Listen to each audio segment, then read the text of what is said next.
परमेश्वरी भगवान की, आदि धर्मादि विघ्न ऋषि आदिनाथ भगवान की, त्रिकालमूर्ति विवर्तमान शासन नायक महावीर भगवान की, परम पूज्य आचार्य श्री आदि सागर महावीर की विमल सागर सम्मति सागर महाराज की, पूज्य गुरुदेव के चरणों में नमन वंदन करते हुए अध्यात्म में योगी मेरा तुमको नमन, वात्सल्य के धनी हो तुमको नमन, जीवन के मुक्तिकारी तुमको नमन, मुक्ति के पथिक सौ सवारे हो नमन, तू ही मुझे पालनहारा अभिराम है, तू ही मुझे पालनहारा अभिराम है, सुंदर सागर गुरुवर तू महान है, सुंदर सागर गुरुवर तू बेपरान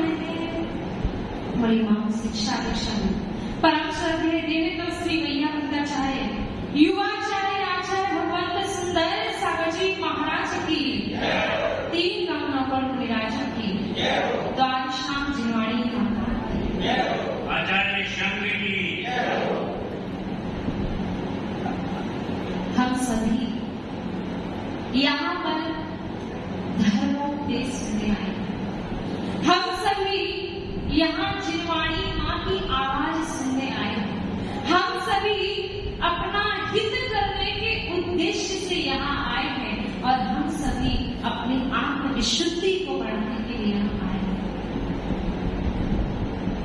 सच्चे देव शास्त्र और गुरु, जो व्यक्ति, जो मनुष्य, जो त्रियंच, जो देव, जो नारकी सच्चे देव शास्त्र गुरु पर श्रद्धा करता है, जो सच्चे देव शास्त्र गुरु के अलावा कहीं और माथा टेकता नहीं है, जो केवल अपनी आत्मा पर श्रद्धा करता है, जो जानता है तन उपजत अपनी उपज जान तन नशत आपको नाशमान, जो जानता है ये तन के उपजने से हमारा उत्पन्न नहीं हुआ है, ये तन अलग है, ये आत्मा अलग है, जो ये जानता है वह कौन है? सम्यक दृष्टि। आप लोगों को मेरी बात समझ में आ रही है? सम्यक दृष्टि कौन? सम्यक दृष्टि वह जो देव शास्त्र गुरु के प्रति अटूट श्रद्धा करता है। सम्यक दृष्टि और मिथ्या दृष्टि। दृष्टि यानी दर्शन, दृष्टि यानी देखना, दृष्टि यानी वस्तु स्वरूप समझना, दृष्टि सम्यक, सम्यक यानी समीचीन, सम्यक सत्य, सत्य मार्ग को जो समझता है, जो वस्तु के सही सही श्रद्धा करता है। आचार्य उमा स्वामी भगवंत अपने तत्वार्थ सूत्र में कह रहे हैं, तत्वार्थ श्रद्धानम सम्यक दर्शनम, जो आत्मा तत्वों पर सही सही श्रद्धा करता है वह कौन है? सम्यक दृष्टि। और मिथ्या दृष्टि यानी गलत, विपरीत श्रद्धा जो करता है वह है मिथ्या दृष्टि।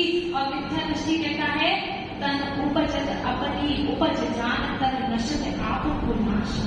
लेकिन सम्यक दृष्टि का ऐसा श्रद्धा नहीं होता है, वो जानता है कि मेरी आत्मा इस शरीर से भिन्न है। जब ये शरीर मेरे से भिन्न है तो ये परिवार जब मेरे से अवश्य ही भिन्न होंगे। ये किसका श्रद्धा है? सम्यक दृष्टि। आप लोगों का तो नहीं है ना? किसका श्रद्धा है? सम्यक दृष्टि का। आप लोगों का श्रद्धा है क्या? ऐसा हमें थोड़ी सी पीड़ा होती है, हमें थोड़ा सा बाह्य निमित्त खराब मिल जाता है तो हम तुरंत संकल्प और विकल्प कर लेते हैं। कौन? हम। मतलब हम सम्यक दृष्टि नहीं है। और आप सबको ये बात तो बहुत ही अच्छे से पता होगी कि केकड़ी में साधु संत आते रहते हैं, साधु समागम मिलता रहता है। और आप लोगों को ये भी पता ही होगा, जिसने एक बार सम्यक दर्शन प्राप्त कर लिया तो अनंत जो संसार था, जो अनंत संसार था, वो अब कितना रह जाएगा? चुल्लू भर। अनंत सागर प्रमाण हमारा संसार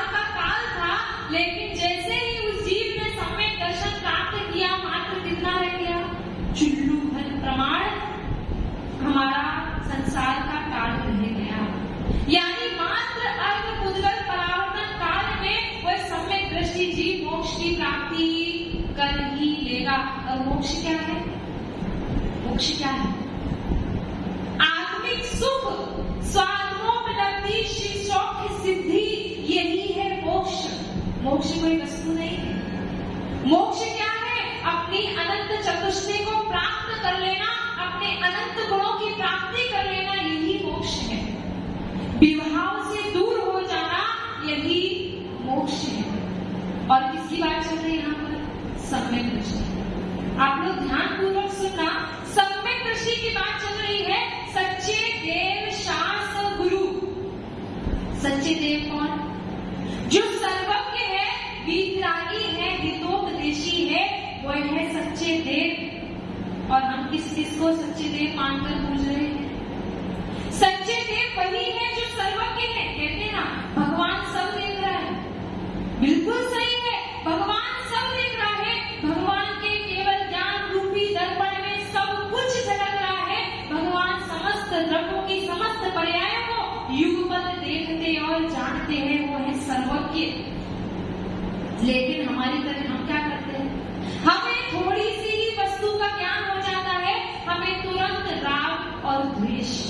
इस राग द्वेष के कारण हमारा संसार बढ़ता ही जा रहा है, हमारा चक्र चलता ही रह रहा है। और फिर भी हमारे भगवान सर्वज्ञ होने के बाद वो सब कुछ जानते हैं। आप वर्तमान में क्या है, आप भविष्य में क्या होंगे, आप भूत में क्या थे, लेकिन फिर भी वो राग द्वेष नहीं करते हैं। वो सर्वज्ञ है, वीतरागी हो गए हैं, उनके राग द्वेष रूप ये कर्म झड़ चुके हैं। आचार्य समंत भद्र स्वामी इस अपने रत्न करुण शावकाचार्य में कह रहे हैं, क्षुत पिपासा जलांतंक जन्मांतन भयस्मया न राग द्वेष मोहाश्चर्य यस्यात्यासा पतिते। यानी जिनके 18 दोष रहित हो गए हैं, जो क्षुधा, पिपाशा, रोग, शोक, जन्म, जरा, चिंता, अरति आदि 18 दोषों से जो रहित है, वो है वीतरागी। वही हमारे सच्चे देव हैं। लेकिन हम किन किन को देव भगवान मानकर पूज रहे हैं? तो सोच लो, यहाँ सम्यक दृष्टि की चर्चा हो रही है, आपकी चर्चा तो नहीं हो रही। क्योंकि आप क्या कर रहे हो, वो आप जानते हो कि हम सच्चे देव किस किस को मानकर पूज रहे हैं। लेकिन हमारे भगवंत कह रहे हैं, जो सर्वज्ञ, वीतरागी, हितोपदेशी। हित का मार्ग बताए। हित क्या है आपका? क्या हित है आपका? रोज प्रवचन में आना और सुन के चले जाना, यहाँ का यही छोड़ जाना। पुरुषों की आदत होती है, क्या आदत होती है? एक कान से सुनते हैं और एक कान से निकालते। ऐसा ही करते हैं ना? कब से प्रवचन सुन रहे हो आप, कब से साधु समागम मिलता आया है आपको, फिर भी हम उसको अंदर नहीं डाल पाए। क्यों? क्योंकि आदत क्या बनी है? इधर से सुनना, इधर से निकालना। ये तो पुरुषों की आदत है। अब महिलाओं की बात कर लेते हैं। महिलाएं क्या करती है? वो दोनों कान से सुनती है।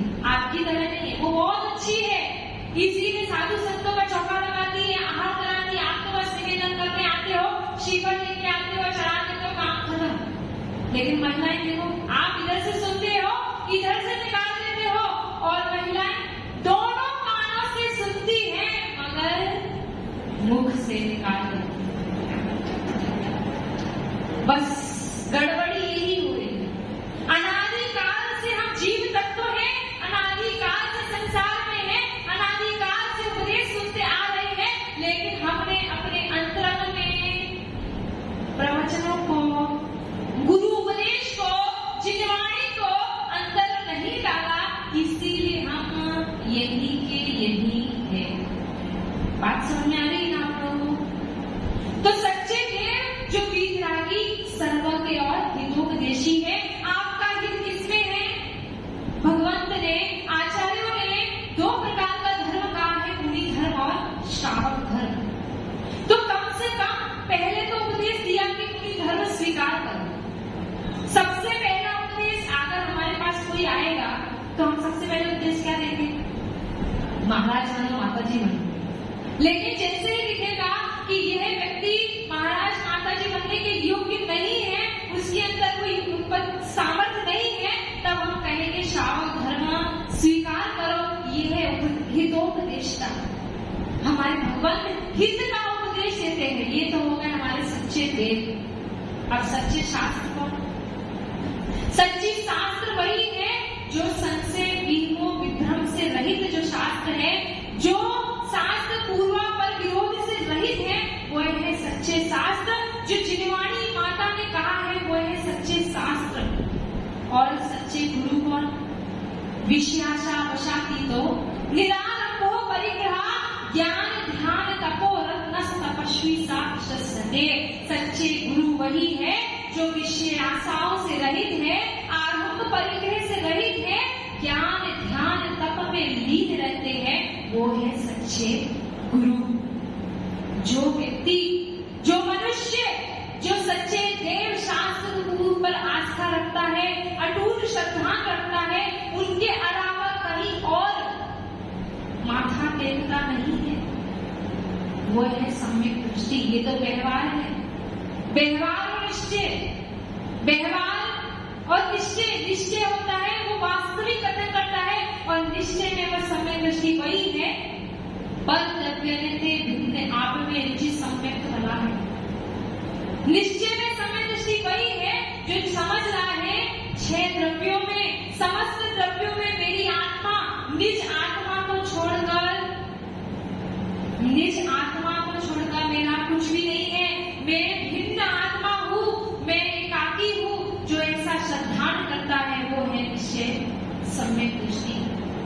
तो आप में से एक व्यक्ति था जो बड़ा ही अटूट श्रद्धान करता था, सच्चे देव शास्त्र गुरु पर श्रद्धान था उसका।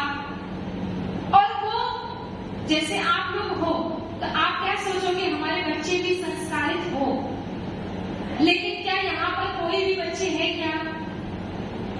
क्या हमने अपने बच्चों को सीख दी कि उनको भी आगे बढ़ाया जाए और उनको भी घर से यहाँ प्रवचनों में बैठाया जाए, साधु संतों के समागम में लाया जाए, जिससे उनके ऊपर भी संस्कार पड़े?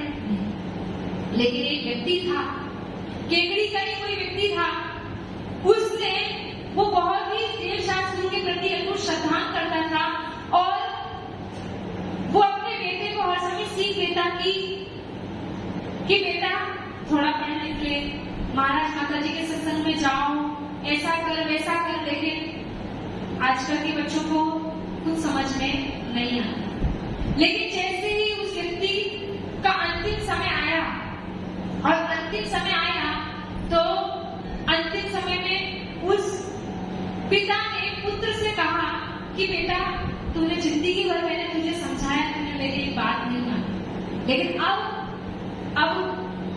कम से कम अंतिम समय तो मेरी कुछ बात समझ ले। तो अब अंतिम समय कौन बेटा होगा जो अपने पिता की बात ना मानेगा? तो उसका ठीक है पिताजी, आप जो कहे वो। पिताजी ने 5 शिक्षाएं दी, और पिताजी ने कहा इन 5 शिक्षाओं का तो जीवन भर अच्छे से पालन करेगा तो तेरा जीवन सुखदायी होगा। तो कौन सी 5 शिक्षाएं बोली? सबसे पहला बोला हाथी बांधना। सुनना ध्यान से, पिता पुत्र को शिक्षा देके जा रहा है, अंतिम समय उसके प्राण प्रज्वलित निकल रहे हैं, और वो कह रहा है कि पहली शिक्षा देके जा रहा हूँ। वो कौन सा जीव था? सम्यक दृष्टि जीव। वो पिता अपने पुत्र को शिक्षा दे रहा है कि पहली शिक्षा ये है कि तू हाथी बांधना। दूसरी शिक्षा मीठा भोजन करना, और तीसरी शिक्षा छाया में आना, छाया में जाना। सुनना, आपसे भी पूछेंगे। पहली शिक्षा क्या थी? हाथी बांधना। दूसरी शिक्षा मीठा भोजन करना। तीसरी शिक्षा छाया में आना, छाया में जाना। और चौथी शिक्षा देकर मांगना नहीं। और 5वीं शिक्षा बांधकर छोड़ना नहीं। समझ में आया? क्या शिक्षा देते थे पिताजी पुत्र को? लेकिन जीवन भर उसने समझाया, बेटा सत्संग में जा, संस्कार धारण कर, लेकिन उसने नहीं समझा। लेकिन अंतिम समय में उसने जब ये 5 शिक्षाएं दी तो उसने कहा पिताजी की अंतिम कामना तो पूरी करनी पड़ेगी, कहीं बाद में आपके मेंटर देव बन के सताए तो। सही है ना? पिता ने हमें 5 शिक्षाएं लेके गई है और हमें उनका पालन तो करना ही पड़ेगा। तो उसने क्या प्रारंभ किया? हाथी बांधने का अर्थ क्या समझ में आना है आपको? हाथी लाके बांध दिया। वो उसने बांध दिया। अब आप बताओ हाथी का कितना खर्चा होता है, कितना खर्चा होता है। हाथी बांधा, हाथी को खिलाना पिलाना, कितना खर्चा। तब पिताजी तो बोल के गए, अंतिम समय बोल के गए, और अंतिम समय जो उन्होंने बोल के गए वो तो उन्हें पालना करना ही था।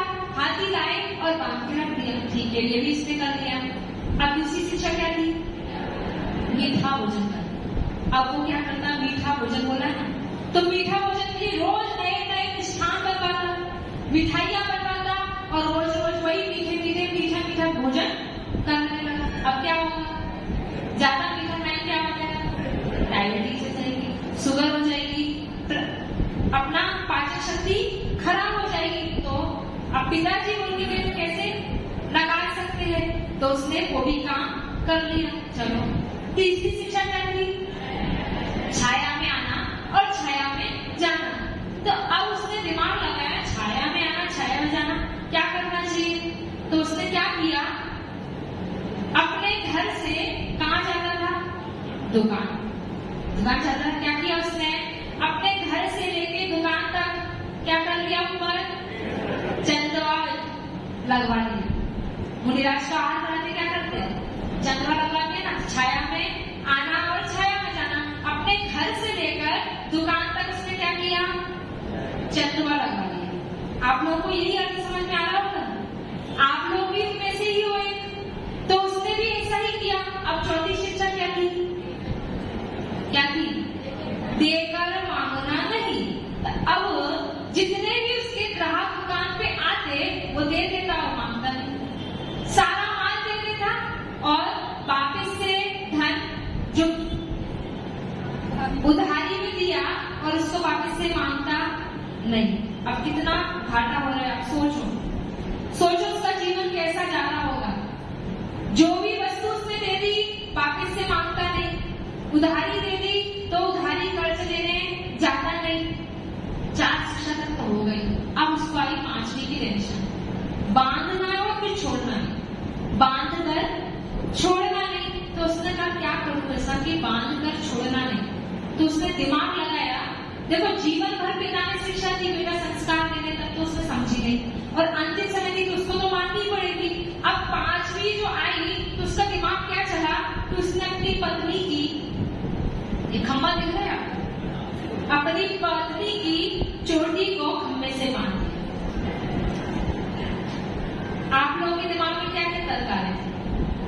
उसने अपनी पत्नी की चोटी को खम्बे से बांध दिया और छोड़ा नहीं। बांध कर छोड़ना नहीं, सही है ना? बांध कर छोड़ना नहीं मतलब अपनी पत्नी की चोटी को खम्बे से बांध दिया और छोड़ा नहीं। अब पत्नी बिलक बिलक कर रो रही है, उसकी कोई सुन नहीं रहा है, लेकिन रास्ते से एक वृद्ध पुरुष निकले और वो देख रहे थे ये नजारा, और उन वृद्ध पुरुष ने उस बेटे से कहा कि ये क्या कर रहे हो तुम। और जो वृद्ध पुरुष था वो कौन था? वो वृद्ध पुरुष उसके पिताजी का मित्र था। तो उसने कहा ये तुम क्या कर रहे हो? तो बोला, वो बेटा बोला कि तुम्हारे ही मित्र ने मुझे ऐसी शिक्षाएं दी जिसका मैं पालन कर रहा हूँ, तुम्हारे ही मित्र ने ऐसी शिक्षा दी जिससे मैं बर्बाद हो चुका हूँ। तो वो बोला, वो वृद्ध पुरुष बोला कि मैं जैसे जानता हूँ कि वो ऐसी गलत शिक्षाएं तुमको देकर नहीं जाएगा, तुम उन शब्दों का अर्थ नहीं समझ पाए हो, उन अर्थ नहीं समझ पाए हो और उन शब्दों का अर्थ गलत ले गए हो, इसलिए तुम्हें ये गलत लग रहा है, बाकी इसका मतलब ये नहीं है। और जैसे उस बेटे ने उस वृद्ध पुरुष को ये 5 बातें बताई तो उस वृद्ध पुरुष ने इनका अर्थ बताया कि हाथी बांधना, हाथी बांधने का अर्थ ये है, ये आप सबके लिए शिक्षा है। हाथी बांधने का अर्थ ये है कि मुनि आरिका क्षुल्लक क्षुल्लिका, जो ये मुनि इत्यादि होती है वो निमंत्रण से आहार करने नहीं आते हैं। आपके यहाँ चौका है और आप बोलते महाराज जी कल हमारे चौका है, आप आ जाना, तो क्या वो आएंगे? नहीं आएंगे। लेकिन जो त्यागी व्यक्ति होते हैं, जो दीदी भैया होते हैं, वो निमंत्रण से भोजन करते हैं। तो आप उनको हाथी बांधने का अर्थ ये है कि उनको पहले से निमंत्रण दे देना, अपना अतिथि संविभाग का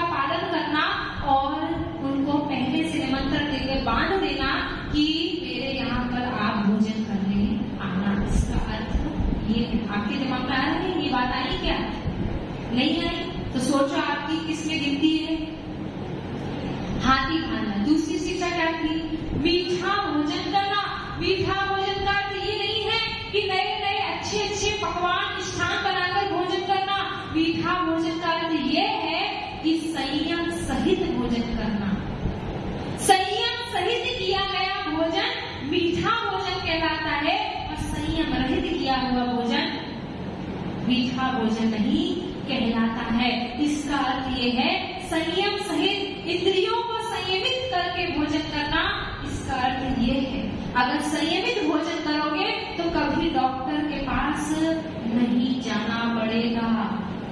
कुछ शिक्षाएं आप धारण कर रहे हो नहीं कर रहे हो कि क्या कर रहे हो? यहाँ से सुन के यहाँ निकालना और महिलाएं दोनों से सुनकर घर पे जाके मुख से निकाल देना। यहाँ सीधे रास्ते बाहर जाते जाते माता जी ऐसा ऐसा बता रही थी, बस यही का ये छोड़ दी। क्योंकि आपका नियम है ना निर्माल्य को लेकर नहीं जाना है तो निर्माल्य हो जाएगा ना। महाराज जी की माता जी की वाणी सुन के अगर हम घर तक ले गए तो निर्माल्य हो गए, है ना। तीसरा उपदेश क्या था? छाया में आना, छाया में जाना। इसका अर्थ ये नहीं था कि घर से लेकर दुकान तक चंदवा लगवा दिया और छाया में आना। छाया में जिस प्रकार एक पुत्र पिता की छत्र छाया में रहता है तो सुखी रहता है, जिस प्रकार बहू ससुराल में माता पिता की छाया में रहती है तो सुखी रहती है, वैसे ही हमेशा देव शास्त्र गुरु की छत्र छाया में रहना। इसका अर्थ ये था। चौथी शिक्षा क्या थी? क्या थी? देकर मांगना नहीं। देकर मांगना नहीं यानी आपके पूर्वज या आप स्वयं कोई वस्तु दान में दे दी है तो उसको पुनः ग्रहण नहीं करना। जो वस्तु दान में आपके पूर्वज जमीन कर गए हैं तो आप कहना वो तो चले गए और हम ब्याज खाएं इसका बैठ के, ऐसा नहीं करना। देकर मांगना नहीं। जो वस्तु दान दे दी है अब उसको पुनः ग्रहण नहीं करना। जिस प्रकार वमन हो जाने पर, उल्टी हो जाने पर क्या आप वापस उसको ग्रहण कर सकते हो? नहीं। वैसे ही जो वस्तु दान दे दी गई है उसको पुनः ग्रहण नहीं करना। ये अगर जीवन में हमने अपने पालन कर ली तो आपका जीवन अवश्य ही सुखदायी हो जाएगा। पांचवी क्या थी? बांध कर छोड़ना नहीं।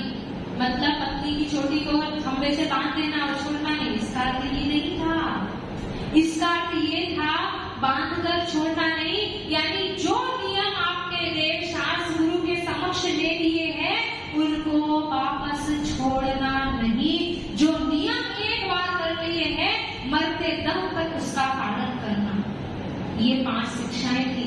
अगर आप सभी भी 5 शिक्षाओं का जीवन में पालन करेंगे तो अवश्य ही श्रावक धर्म का पालन करते करते एक दिन मुनि धर्म को भी स्वीकार करेंगे और मुनि धर्म परंपरा से, नियम से मोक्ष का कारण है। और आप सभी यहाँ मोक्ष की प्राप्ति के लिए यहाँ आए हैं, आत्मिक सुख की प्राप्ति के लिए आए हैं तो निश्चित ही कषायों में मंदता लाएं, विशुद्धि को बढ़ाएं और आत्म विशुद्धि से बढ़ते बढ़ते बढ़ते एक दिन मोक्ष की प्राप्ति करें। बोले आचार्य भगवंत सुंदर साधु जी महाराज की।